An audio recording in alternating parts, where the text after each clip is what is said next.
நல்லாட்சிக்கு வழிகாட்டி பாளையங்கோட்டை முன்னாள் நகர்மன்ற தலைவர் தியாகி MS மகாராஜா பிள்ளை 54வது நினைவேந்தல்.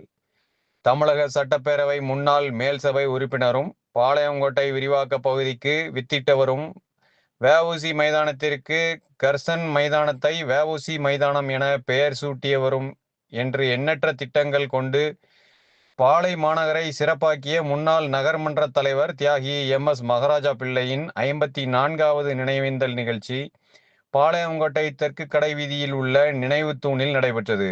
நிகழ்விற்கு அருள்மிகு நிலையப்பர் அருள் தரும் காந்திமதி அம்பாள் திருக்கோவில் அறங்காவலர் குழு தலைவர் மு. செல்லையா தலைமை தாங்கினார்.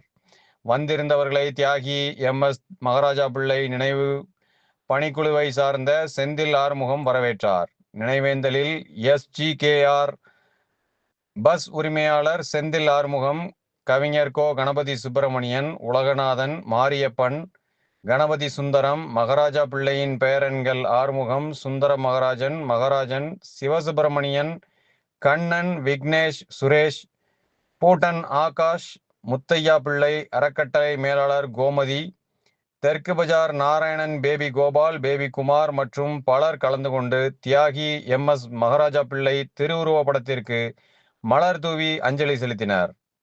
பாளை மாநகரை சுற்றுச்சூழல் சுகாதாரமாக பாதுகாப்போம் என்று உறுதிமொழி ஏற்கப்பட்டது. சமூக ஆர்வலர் கவிஞர் சு. முத்துசாமி நன்றி கூறினார்.